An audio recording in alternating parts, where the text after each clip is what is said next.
سيد نيكولاي ملادينوف، مدير عام أكاديمية أنور قرقاش الدبلوماسية، أهلا وسهلا بكم في استوديو العين الإخبارية.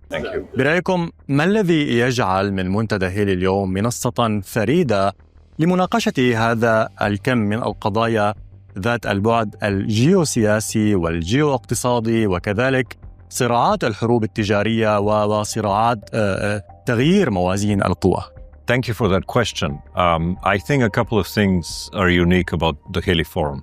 First of all, it's that we are really focused on bringing perspectives from across the globe, from the West and East, North and South, from Latin America to Asia.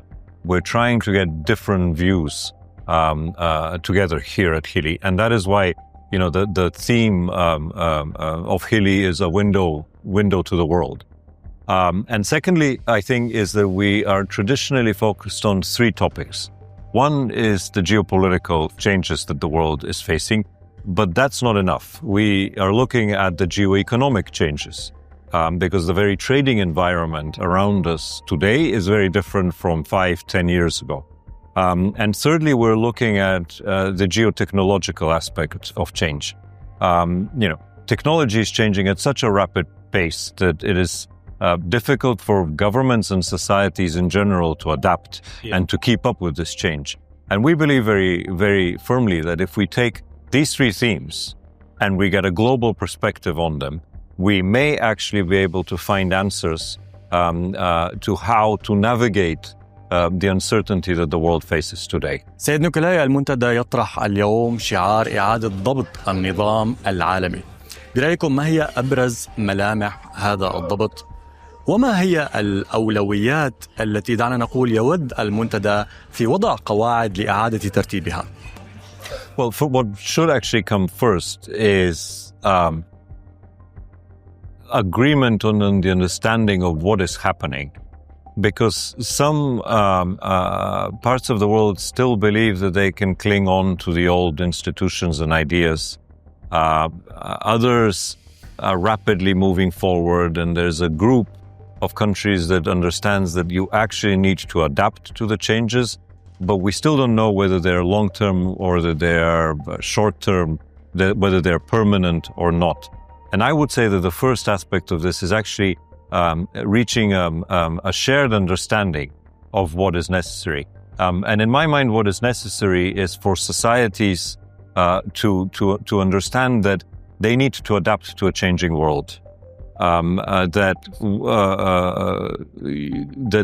there are fundamental shifts in the global architecture that go beyond the politics of the day.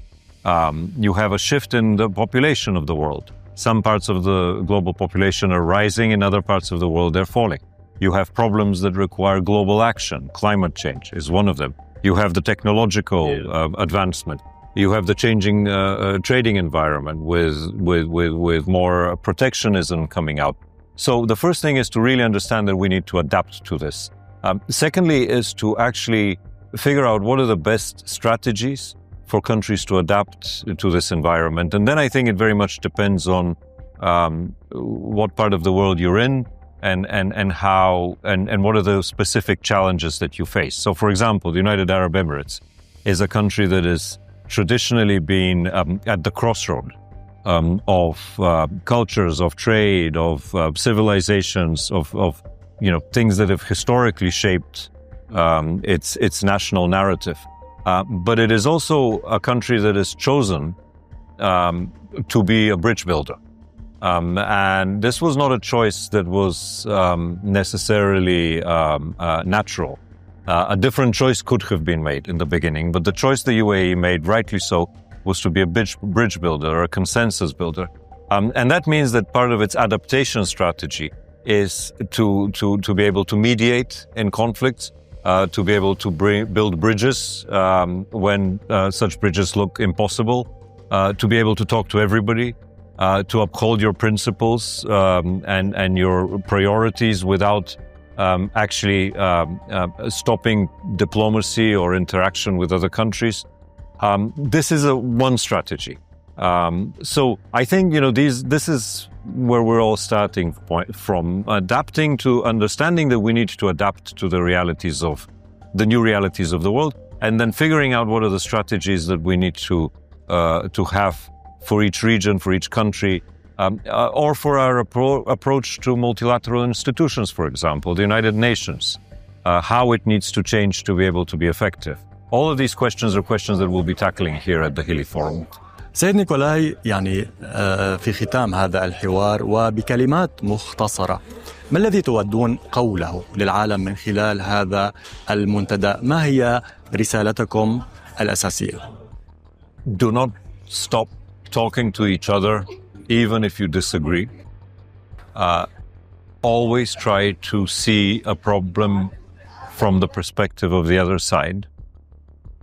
Think constructively about solutions that don't include confrontation, and be reasonable. Don't be ideological. I think these would be my key messages personally from Hili to the rest of the world. شكرا لك سيد نيكولاي ملادينوف، مدير عام أكاديمية أنور قرقاش الدبلوماسية.